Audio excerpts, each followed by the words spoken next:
Welcome to the Jill on Money Show. It's Tuesday, April 18th. It is tax day. Yeah. All right. Enough said. I've already given you enough tax prep. You know what you need to do. If you need last minute tax tips, it's on the website under the blog section. I know that very few of the people who listen to this program are the kind of people who are waiting to the bitter end to actually make the decision about whether to file for an extension or not. But just in case you have a sibling, a child who needs it, it's all there for you. Okay.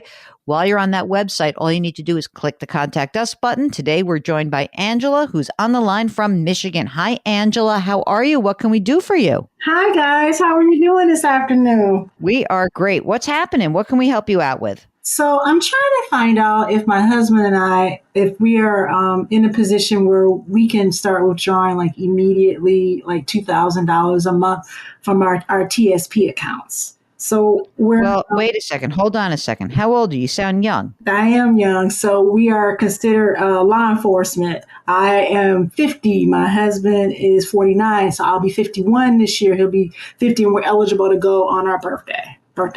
Holy smokes. You're both. Wait a second. You're married on the job? Like, did you meet on the job? We met at work. We sure did. But we're in two different departments, but we met at work. So when you guys retire, what, at age 50 or 51, or is it just time in? How many years in do you have to have? So it's 20 years and age 50. So I'll have 20 years in June. So I meet the age requirement now, but my 20-year anniversary with federal government is going to be on in June. My husband, he'll have 24 years and he'll be 50 like in September. What will your pension benefits be between, let's say you just do it at the same time. So give me the round number. What will you guys earn together from your pension benefit?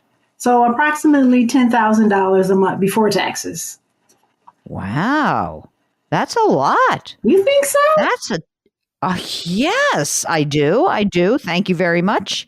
And is there a cost of living adjustment for that pension or not? For part of it. So listen, so because we're retiring so young, the government gives you like a supplement, right, to Social Security. Mm-hmm. This is called a bridge till you're 62. So about 2,000 of that goes away when we turn 62. So 8,000 of that will receive COLAs for the rest of our life. Holy smokes. That is a lot, though. Okay. So, I mean, I'm just going to say, pretend it's a year from now and you guys are both retired. First of all, would you stop working altogether, or would you actually, I mean, I don't want to say you should have to, but like, would you like to keep working? Not right away. I don't want a second career. Our jobs are very stressful. I'm going to be honest with you because of what we do. So I'm not in a rush to go out and get a job. If I do, I promise it's going to be something fun and something easy, and it would be part-time, not because I need to, maybe because I get bored or I just want something to do. Yeah. Okay, I get that. So how much do you need to live on right now, the two of you? So I estimated that we would probably clear maybe between $700 to $7,500. So we could pay everything out of that and have a little left over, but I still want to be able to travel because we're so young. That's why I was asking, can we safely take $2,000 a month out, because that will be the money we could go have our fun with.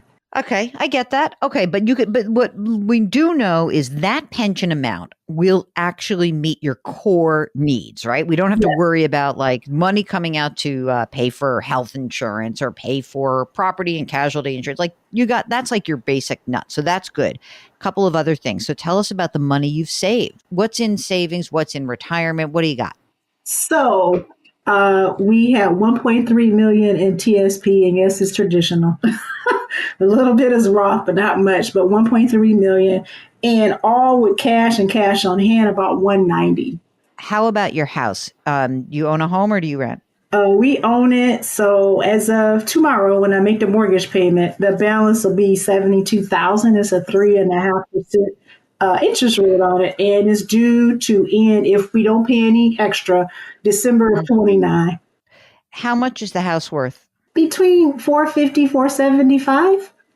And you like it? You want to keep it, right? We're going to stay here for a while because we're going to pay it off and just sit for a while. I don't want to, interest rates are high, and I don't really want to pay $600,000 and $700,000 for a house. So I think we're going to stay put for at least 10 years. Okay, that's good. So right now, when you're looking at your current income, how much you earn today, both of you? Let's give me the combined. About 258. You're putting a lot of money away, I presume, right? Yes, we just dialed it back a little bit, to be honest with you. I was maxing out until a few months ago because I turned 50. So we just kind of dialed it back. So I'm doing 17% and he's doing 15% now. But when you say, so you have 1.3 million in pre-tax traditional retirement accounts. You've got 190 grand in cash, and that's it. There's no other brokerage account or anything else, right? It's not much in there. It's a Roth IRA, but I think the last time I looked at it, the balance had dropped to maybe $7,500. So it's not much in there.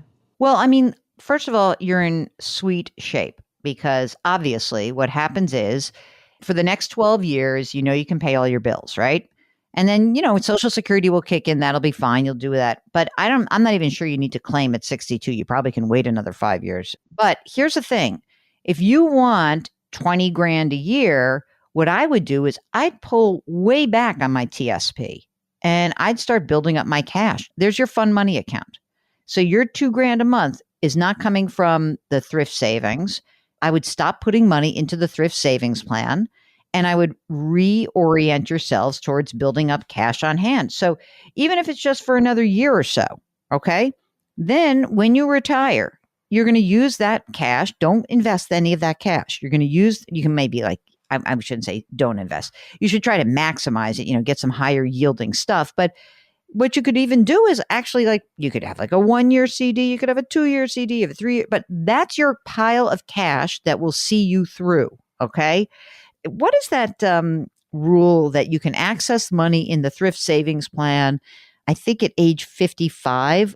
We don't have a penalty. I can take my money and I'm leaving. I want to leave in June, in 4 months. So I don't want to stay another year at work. And we don't have a penalty because we're special category. Oh, okay. So you can get the money out. You don't have to wait till you're 59 and a half is what you're saying. No. Okay. So, all right. But you're going to do not roll that money over. Leave that money where it is, okay? So I still would probably keep stockpiling cash, but I would say this. I think that you're in perfectly good shape. There's no reason why, for 20, 25 grand a year, that's fine. But if all of a sudden you say, oh, it's not 25, it's 50 grand because we're doing these crazy ass trips all over the place, then you're going to be in trouble. Not trouble, but you're not going to. Be careful not to go too crazy. You're so young. We have 35 years to get you through, 40 years, and we need to make sure that you don't blow too much money on the early years of retirement. I think that's really important. Your husband also doesn't see himself working at all in the future? He says he'll work at Kroger and do click lists.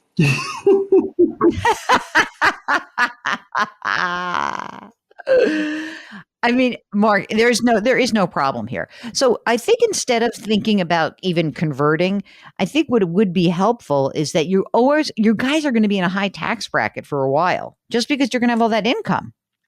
So for the foreseeable future, you're essentially in the 22% tax bracket. So I would just use the money and dribble it out of the TSP. Don't take too much out of there. Always leave yourself with some cash and you're fine. But don't make this a $50,000 a year habit. No. That's not going to be good. Where do you want to travel to? So listen, we have a trip booked for next February. it goes to Portugal and it goes to the Canary Islands. It's 13 to 14 days. I got a trip booked for Iceland the following year. And that goes to Norway. I know, Brussels, Amsterdam. I want to go to Egypt. I want to go to Egypt too. I'm with you. I actually have a vacation fund set to the side. So that trip for next year is actually already covered. So that's one reason why we dial back on the TSP. So I've been putting that cash to the side to try to pay for some of the trips. Good. I think that's good. I really don't think it's that important. The TSP at this point, rock and roll. How's it invested, by the way? So don't get mad. So we moved about half over to the G fund when everything started going bad, but we left half invested. You got to stay invested. I mean, you have a long time to go. Well, you sure do. Half of it's invested still. It should probably be more than half. Yeah. What are you thinking? I'm thinking 60-40 at least, Mark. That's not bad. I can probably live with that. Yeah, do that. I think that's better. Okay. I really do. Don't blow too much money. And yeah, I think we're good. I think that would be a good thing. And, by the way, if you do get bored, even if just a little bit of part-time income will be fine, but you don't have to. But, it is a long time. I mean, you're talking about I have a 12-day trip, a 14-day trip. You still have to live, and you're going to have to do something with yourselves. And I know that you're living in this crazy world, so it's so stressful, but there's many more options of things that you could do that might actually be like engaging for you and fun and build connections. And so just don't sell yourself short. I would be open to do other things if you're open to it. If you just let yourself see what happens. It's a long time to not be working. Take a couple years to decompress. Yeah, that's true. Yes, I do want to do that, but I'm also I have a sorority that I'm active with, and we do a lot of volunteer. They just sent an email out today about volunteering at Focus Hope, really to deliver meals for seniors on Saturday. So I still volunteer. Oh, you're a good egg. Time. Yeah, that can take as much time. I can give as much time as I want to that or not. They're always doing something. You know what I mean? It's always something to do. So I may do, I may do a little bit more of that. You know what I mean? Great. All right, I'm game. If you're game, I'm game. Stay busy. Keep that brain working. Otherwise, I know you've got your health insurance covered. Do you have any kids? You have grown kids or something, or what's kids. The deal? We have no kids. We are dinks with dual income, no kids. Ooh, I like that. And you guys have your, I presume because you're in a high risk, scary kind of business, you have your estate documents done, right? Yes, we have a will. We have what do you call it? I guess when you're in the hospital, what do you call it? Advance directive. And where are you going to leave all your money to if you die and you don't have kids? You leave it to your sorority? You know what? I'm not exactly sure. We have nephews, so we may leave some to them, and I have goddaughters, and maybe some of them, and yes, some to the organization for scholarship. That's good. All right, I'm good. If you would like to join us on the program, all you need to do is go to JillOnMoney.com, click the Contact Us button. Mark does everything else. While you're on the website, don't forget to sign up for the free weekly newsletter and maybe even buy the book, The Great Money Reset. You're hearing about so many resets on this program, on our sister broadcasts. It's really encouraging to me, and it's a delight to hear your stories. And we love that you come on the air and join us. So we encourage as many of you as would like to come and contact us, whether it's email or whether you'd like to join us live. All right. Do me a favor. Put your hands metaphorically on someone's back. Change your work, change your wealth, change your life. Thank you for listening. We'll talk to you tomorrow.